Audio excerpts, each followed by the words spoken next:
أعوذ بالله من الشيطان الرجيم. بسم الله الرحمن الرحيم. إن الذين يكتمون ما أنزلنا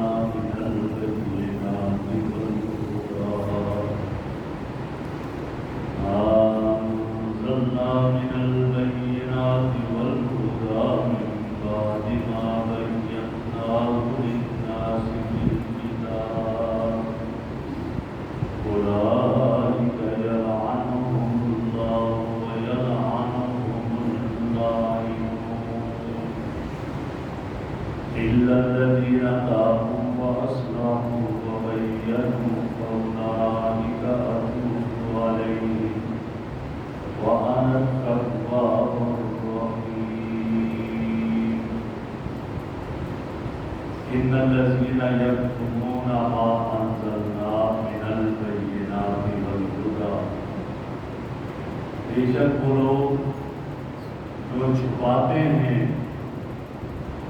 ما انزلنا جو ہم نے اتارا من البینات واضح دلیلوں واضح احکام میں سے والہدی اور ہدایت جو ہم نے اتاری سے چھپاتے ہیں من بعد ما بیناہ للناس بعد اس کے کہ ہم نے اس کو بیان کیا لوگوں کے لیے پھر کتاب میں اولئک یلعنہم اللہ یہ وہ لوگ ہیں جن پر اللہ لعنت کرتے ہیں ویلعنہم اللاعنون اور لعنت کرنے والے ان پر لعنت کرتے ہیں الا الذین تابوا مگر وہ لوگ جنہوں نے توبہ کی واصلحوا اور اپنی اصلاح کی وبینوا اور حق کو بیان کرنا شروع کر دیا فاولئک اتوب علیہم تو ہم ان کی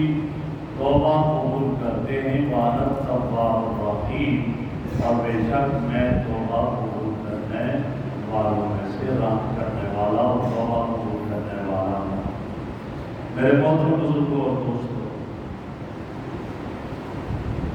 حق بات کو چھپانا اگرچہ یہ یہودیوں کی عادت تھی، لیکن اب یہ یہودیوں تک محدود نہیں رہی، اسی لیے اللہ رب العزت نے ایک عام قانون کے طور پر اعلان کیا اور کیا فرمایا ان الذین یکتمون ما انزلنا من البینات وہ لوگ جو حق بات چھپاتے ہیں جو ہم نے اتارا واضح باتوں میں سے اور ہدایت میں سے من بعد ما بیناہ للناس فی الکتاب کہ ہم نے کتاب میں اس کو واضح بیان کر دیا پھر بھی یہ چھپاتے ہیں تو یہ لوگ اولئک یلعنہم اللہ اللہ ان پر لعنت کرے اور اللہ کی مخلوق ان پر لعنت کرے۔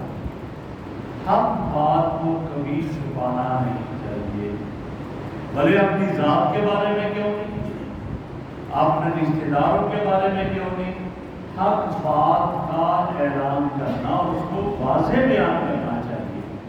نبی اکرم صلی اللہ علیہ وسلم نے اس کے لیے سخت وعید اتاری ہے کہ جو حق بات کو چھپائے۔ کیا فرمایا من سئل علما یعلمہ فکتمہ الجم یوم القیامۃ بلجام من النار۔ فرمایا جس سے کوئی بات پوچھی گئی، کوئی علم کی بات، کوئی مسئلہ پوچھا گیا جس کو وہ جانتا ہے، فکتمہ اس نے اس کو چھپایا، نہیں بیان کیا، الجم یوم القیامۃ تو قیامت کے دن اس کو لگام ڈالی جائے گی بلجام من نار آگ کی لگام، آگ کی لگام ڈالی جائے گی۔ ایک مسئلہ معلوم ہے اور وہ نہیں بتا رہا تو فرمایا اس کو قیامت کے دن آگ کی لگام ڈالی جائے گی۔ کیوں؟ کیونکہ دنیا میں اس شخص نے اپنی زبان سے حق کو ظاہر نہیں کیا، حق کو چھپایا، اس لیے قیامت کے دن اس کے منہ میں آگ کی لگام ڈالی جائے گی۔ تو حق بات یاد کریں۔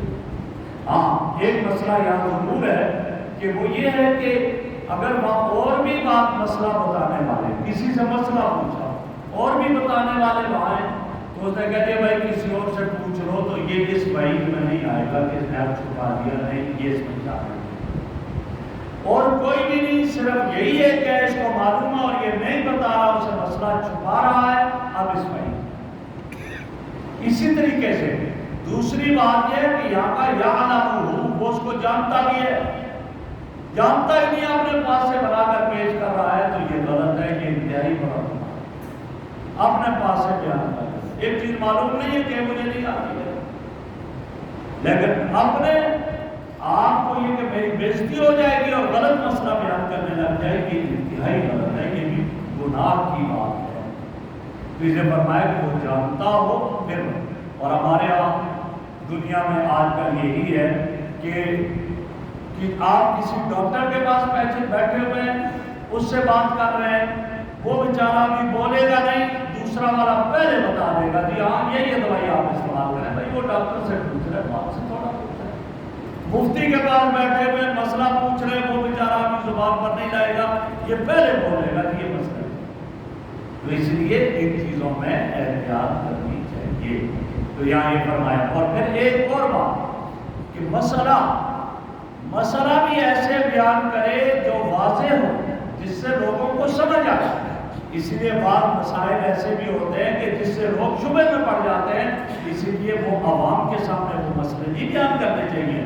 وہ خواص کے مسائل ہوتے ہیں، ان کو اپنے خواص تک رکھا جائے، عوام کے سامنے وہ مسائل نہ پیدا کیے بیان کیے جائیں کہ جس سے بجائے دوسرے کو بات سمجھ آنے کے وہ جو ہے اس کا الجھن میں آ جائے اور اس کا بالکل ہی معاملہ بگڑ جائے، ایسا نہیں کرنا چاہیے۔ تو یہی فرمایا کہ وہ من البینات، اللہ فرماتے ہیں ما انزلنا من البینات، جو بین واضح باتیں ہم نے، جو دلیلیں ہم نے بیان کی ہیں، والہدی اور ہدایت جو ہم نے اتاری، ان کو چھپا رہے ہیں۔ بعد اس کے کتاب میں موجود، تورات کے اندر کئی مسائل موجود، نبی اکرم صلی اللہ علیہ وسلم کے اوصاف موجود اور مسائل موجود، لیکن یہ یہودی کیا کرتے ہیں، نصرانی یہودی انہیں چھپاتے۔ ایک دفعہ نبی اکرم صلی اللہ علیہ وسلم کے پاس ایک وفد آیا، یا رسول اللہ ایک آدمی زنا کر جاتا ہے شادی شدہ، اس کے بارے میں کیا ہوتا ہے؟ آپ نے فرمایا تمہاری تورات میں کیا ہے اس کے بارے میں؟ کہا تورات میں تو یہی ہے کہ اس کا منہ کالا کر کے اس کو چھوڑ دو، فرمایا نہیں کہنا۔ تورات لائی گئی اور اس میں بھی، تورات میں بھی تھا کہ شادی شدہ زنا کرے تو اس کو سنسار کیا جائے۔ تو انہوں نے اوپر ہاتھ رکھ دیا اس جگہ پر اور کہا یہ حضرت عبداللہ ابن سلام رضی اللہ تعالیٰ عنہ سے، فرمایا اٹھاؤ ہاتھ بھائی، ہاتھ اٹھایا، کہا کہ دیکھو تمہاری تورات میں یہ ہے، باقاعدہ یہاں موجود ہے اور قرآن بھی یہی کہتا ہے، اور آپ صلی اللہ علیہ وسلم فرمایا کہ اس کو سنسار کیا جائے گا۔ تو فرمایا کہ لوگ جو اس طرح حق بات کو چھپاتے ہیں، نبی اکرم صلی اللہ علیہ وسلم کے اوصاف تورات انجیل میں آئے ان کو چھپانے لگے، فرمایا ایسے لوگوں پر کیا ہے، اولئک یلعنہم اللہ، اللہ لعنت کرتے ہیں۔ لعنت کیا ہے؟ لعنت کا مطلب یہ ہے اللہ کی رحمت سے دور ہو جانا۔ تو یہ لوگ اللہ کی رحمت سے دور ہو جاتے ہیں اور اللہ کے غضب کے تحت آ جاتے ہیں، اللہ کے عذاب کے تحت آ جاتے ہیں۔ اور آگے فرمایا وَيَلْعَنُهُمُ اللَّاعِنُونَ، اور اسی طرح ان پر لعنت کرنے والے لعنت کرتے ہیں، لعنت کرنے والے لعنت کرتے ہیں۔ کیا مطلب ان پر لعنت کرنے والے لعنت کرتے ہیں؟ مطلب یہ ہے کہ ساری مخلوق ان پر لعنت کرتی ہے، اور اس کی وجہ کیا ہے؟ اس کی وجہ یہ ہے ان کے کرتوتوں کی وجہ سے مخلوق پر بھی عذابات آنے لگ جاتے ہیں۔ جب مخلوق پر بھی عذابات آنے لگ جاتے ہیں تو اس کا تقاضا پھر یہ ہوتا ہے کہ مخلوق بھی ان پر لعنت کرتی ہے۔ جیسے فرمایا کہ سمندر کی مچھلیاں اور بلوں میں چمٹیاں علم حاصل کرنے والے کے لیے دعائیں مغفرت کرتی ہے، رمضان کے روزے رکھنے والے کے لیے رحمت کی دعائیں کرتی ہے، فرمایا اسی طرح وہ لوگ جو حق کو چھپاتے ہیں ان پر یہ مخلوق بھی لعنت کرتی ہے، حق چھپانے کی وجہ سے وہ عذاب کے مستحق ہو جاتے ہیں۔ حضرت ابو ہریرہ رضی اللہ تعالیٰ عنہ فرماتے تھے کہ اگر یہ آیت نہ ہوتی جس میں ذکر کر دیا حق چھپانے کا کہ جو چھپائے گا اس پر اللہ لعنت کریں گے، فرمایا میں کوئی بھی حدیث نہ بیان کرتا، لیکن اس ڈر سے بیان کر رہا ہوں کہ کہیں شاید کا مصداق نہ ہو جو حق کے چھپانے میں نہ آ جائے، تو اس لیے فرمایا یہاں، اور فرمایا کہ یلعنہم اللاعنون، فرشتے بھی آگے، ایمان والے بھی آگے اور دوسرے سارے آگے، فرمایا اس پر لعنت کرتے ہیں۔ لیکن ایک بات ذہن میں رہے کہ فرمایا کہ کافر پر بھی آدمی کو زندہ کافر پر لعنت نہیں کرنی چاہیے. لعنت کب کرے؟ جب یہ پتہ ہو جائے، یقین ہو گیا کہ یہ آدمی کفر پر مر گیا ہے. اب کفر پر مر گیا تو ظاہر ہے اللہ کی رحمت سے دور ہے، وہ لعنت ہے، اس پر لعنت کی جائے. لیکن ایک کافر بھی ہے، ابھی مرا نہیں ہے، اس پر لعنت نہ کرے. کیا پتا اللہ اس کو ایمان کی توفیق دے دے، وہ توبہ کر لے اور ایمان کی توفیق اور اس سے موت آئے دے، تو لہٰذا اس لیے اس پر لعنت نہیں کرنی چاہیے. ہاں شر پر لعنت کرے، برائی پر لعنت کرے. جیسے حدیث میں آیا اذا رأیتم الذین یسبون اصحابی، جب تم دیکھو ان لوگوں کو جو میرے صحابہ پر گالیاں دیتے ہیں، ان کو برا بھلا کہتے ہیں، فقولوا لعنت اللہ علی شرکم، کہ تمہارے شر کو گالی دیتے ہو تمہارے شر پر اللہ کی لعنت ہے. لہذا یہ بتایا گیا. آگے فرمایا کہ ان الذین تابوا واصلحوا، ہاں ایک شخص پہلے حق کو چھپا رہا تھا، اب توبہ کر لی، توبہ کی کہ آئندہ ہم حق نہیں چھپائیں گے. توبہ کر لی، اس سے ندامت اختیار کی، شرمندگی اختیار کی کہ مجھ سے غلطی ہوئی ہے. وَأَصْلَحُوا، اور آپ نے اس کام کی اصلاح کی، عمل کی اصلاح کی. اور کیسے؟ وَبَيَّنُوا، کہ جس کو چھپا رہے تھے اب اس حق کو بیان کرنا شروع کر دیا اور حق کو بتانا شروع کر دیا اور حق کو ظاہر کرنا شروع کر دیا. تو فرمایا فَأُولَٰئِکَ أَتُوبُ عَلَيْهِمْ، اللہ فرماتے ہیں میں ان کی توبہ قبول کرتا ہوں. کیوں؟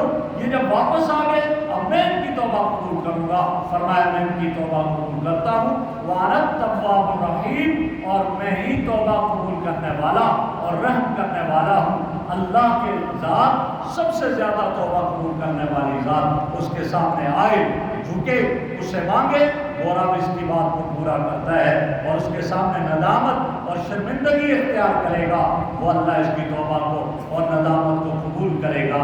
آگے کافروں کا ذکر فرمایا ان الذین کفروا وماتوا وهم کفار، جنہوں نے کفر کیا اور کفر ہی پر مر گئے. ہاں اولئک علیہم لعنت اللہ، ان پر اللہ کی لعنت ہے. والملائکہ، ان کافروں پر جو کفر پر مرے ہیں ان پر فرشتوں کی بھی لعنت ہے. والناس اجمعین، اور سارے کے سارے لوگوں کی لعنت ہے.